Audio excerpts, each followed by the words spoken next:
Hola, buenas noches a todos. Gracias a Laura por la introducción. Hoy con Daniel, él va a estar presentando un proyecto que hizo hace varios años en Guadalajara, en el Hospicio Cabañas.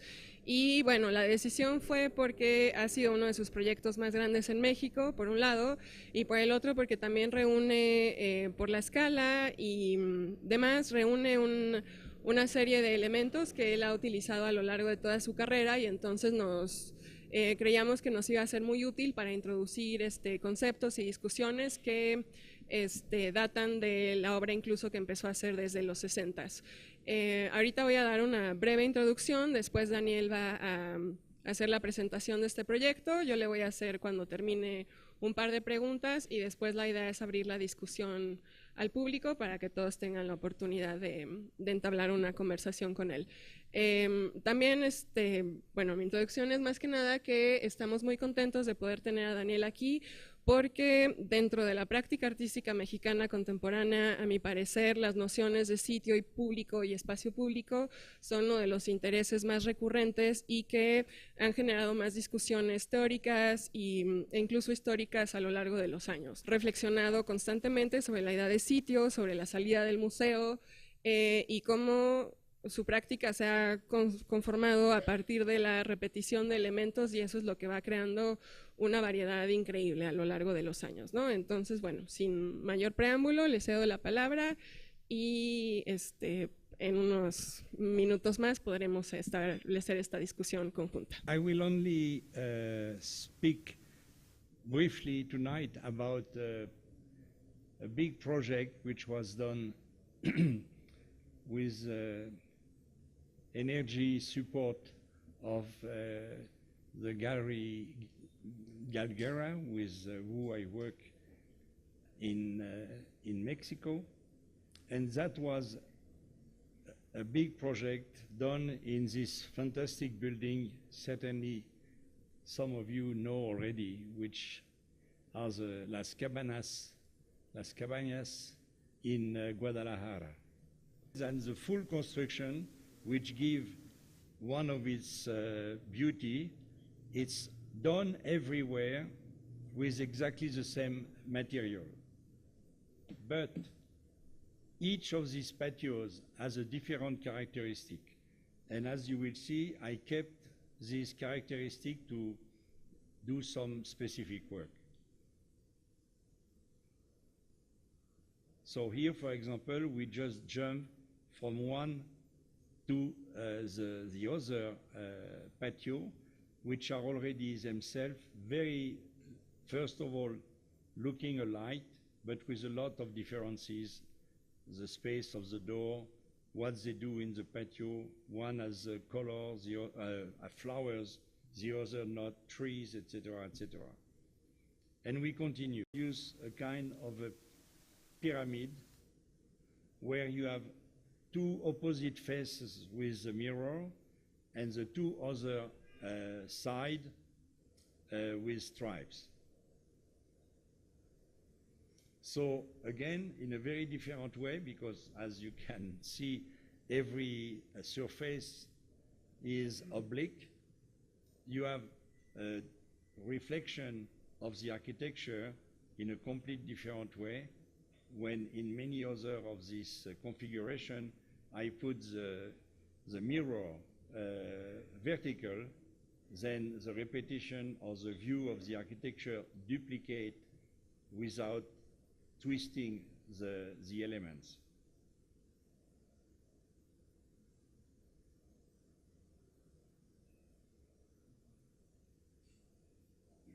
Several of these patios have a fountain. So again, it's never twice the same. So on the plane, for example, these fountains are symmetrical. But when you discover the new patio with a fountain, you are in front of a very different object. So each time I use one of these patio where already the fountain exists, I get the fountain as, let's say, a key to try to do something with that fountain.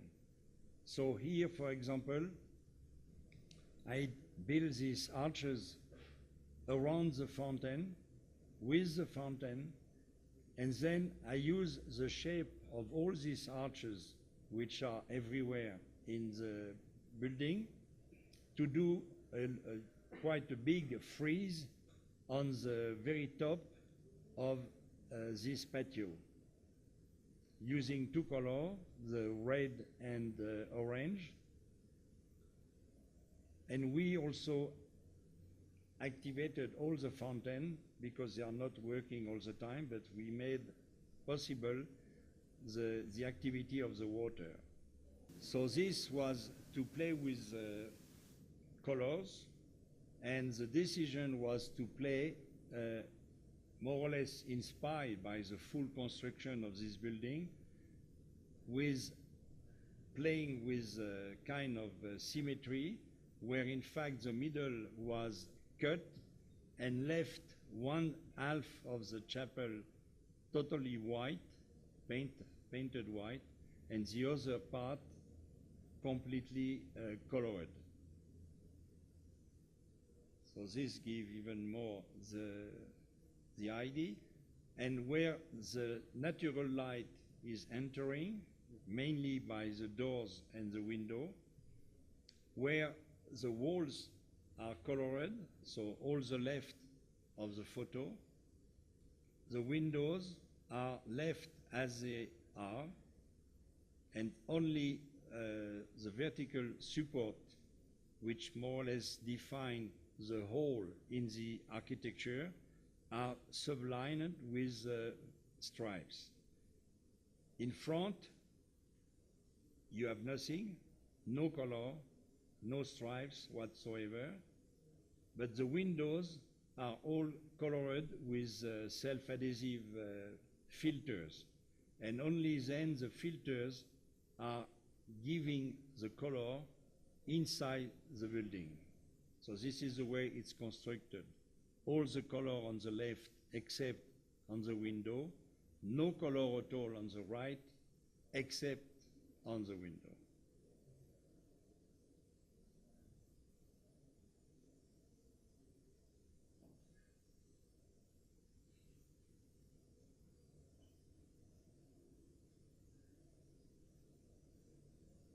More or less in front of your eyes when you enter, it's the center of the big chapel.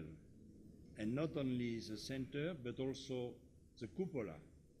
And I took advantage of this situation to do something I did in a different way few times, but that was a very strong way to work like that. It was to use the architecture not anymore to directly change it or play with it or take its characteristic to build something else, etc., but to more or less take the architecture and to put it someplace else.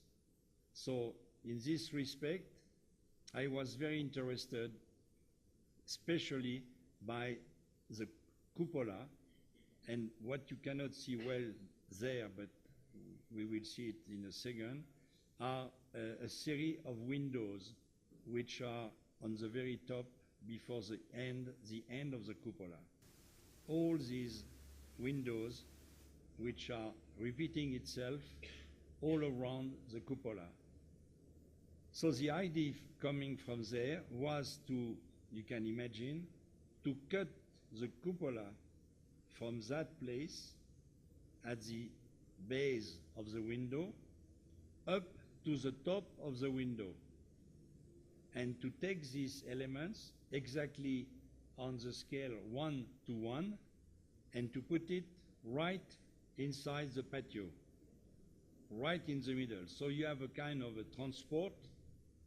Of course, it's a little abstract, but you have the transport on the scale 1 to 1 of this section of the architecture directly inside the courtyard and in the middle of the courtyard.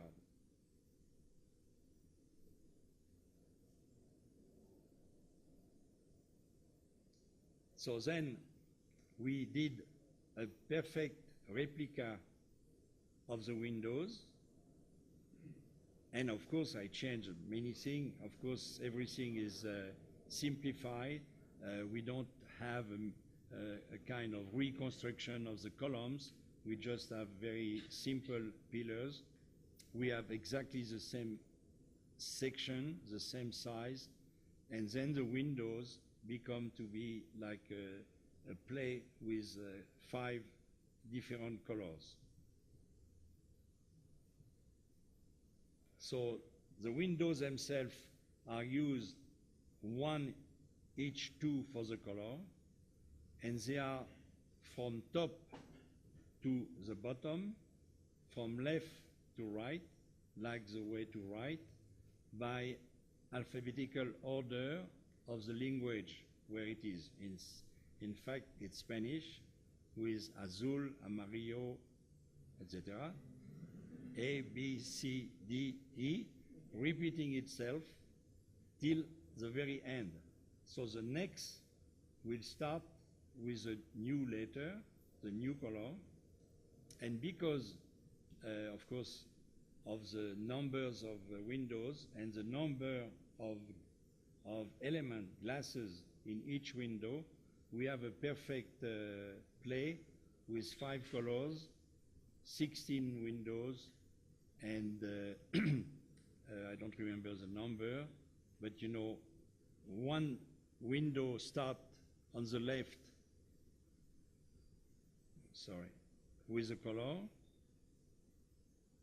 When we fill up the full window, we end with no color. So the next color, it's done on the second panel. Then we start here, we arrive here with 3 panels, but the next color, which is really following the alphabet, will start again like the one we just have on our left, etc., etc. So it's like a kind of a dance with the color from one to the last one. And of course, if you do that, you can follow that if you take any kind of these entrance and you follow it all the way long. Thank you. I think it is like very interesting, at least for me, to know that muralism had this kind of resonance in your in conceiving your overall the tenets of your practice, because in Mexico there's a sort of rift, or there was a rift between muralists and younger artists, because they thought that their muralists could never achieve this sort of contemporariness. So in a way, it is very important for me to see how some other people were reformulating the principles that were behind muralism. And in a different sense, I wanted to speak to you about, well, while we were trying to figure out what to talk about today, we decided to go for this project because of the large repertoire that it shows from Daniel's work. And there was a word which I want to hold on to at that discussion, that it was mentioned that it is a sort of retrospective because it gathers such a large repertoire of the strategies he has employed throughout his now very long career. So I was thinking that in a way it is impossible to do a retrospective in the very positivist way we understand retrospectives, because you have always thought this idea of the autonomy of the art object. So in a way it's impossible just like to show different projects or to borrow something from other projects, rather than employing a sort of a repertoire of strategies. So in a way, like, it would require a new understanding of what a retrospective is to continue challenging these terms that seem to be very fixed within contemporary art and also within curatorial discourse. So I just wanted to ask you, like, how have you managed to work with all these? Because I think it's very demanding as well as difficult to every time you're invited to do a project, like to start from zero, and you need to be there. Like, what are your thoughts on these? And also, I don't know if you think that your career would not have been possible if you have, like, seated and if you have accepted, like, this idea of just being able to transport something, like an object, to another place. You know, it's it's to begin with, it's a kind of a choice, and you start to understand what you are doing. So I knew very quickly after maybe 5 years maximum of work that the majority of what I can do will be absolutely unable to be put together anywhere in the world as a retrospective. So it's even much more impossible than, of course, it's very difficult sometimes to make a real retrospective, exhaustive of an artist who works for, I don't know, 60 years or even more. But anyhow, when the artist is a painter or a sculptor and make the fabrication of objects, when I said objects, I mean objects you can take and put someplace else, you can always have a rather good perspective of the work. So after the first years of my work, I realized that that will be impossible, and I have to work with it and to live with it. In a certain way, which I realized later on, the fact, for example, that Mexican muralists were not so well known outside Mexico, it's basically because if anyone is interested to see what they did, you have to make the trip. You have to be in Mexico. You have to see the works, and you have no way to see it. Maybe you can see it through a photo, but we know that a photo means almost nothing. So it's one of the main reasons of the fact it needs so long years before the type of work they did became to be well known and sometimes extremely vivid outside of Mexico. So you cannot at all transport any of this work, like in fact in the art history of the last 600 years, you cannot transport the frescoes from the Renaissance. So it's some connections there which I was personally very interested. And you know, when I speak about the muralist, of course, it's because we speak about Las Cabañas, where you have this work right in the middle from Orozco. But my feeling with these part of the art history, it's in a way quite ambiguous. I am very interested by the meaning of such an attitude, and I was never, even at the beginning, completely fascinated by the imagery. So, but you have, as anything done within a context, you have to realize the context, to do not see the thing like something which is totally universal. For example, if they use images, and especially maybe Rivera, but the other too. But Rivera was maybe the most immediately, in a way, illustrative. It was also with the fact these things were done to educate the people. So if you totally forget that, or if you don't know it, of course you can start to say, okay, it's a little naive, it's a fantastic illustration, and then it's maybe not my way of thinking how to make art today.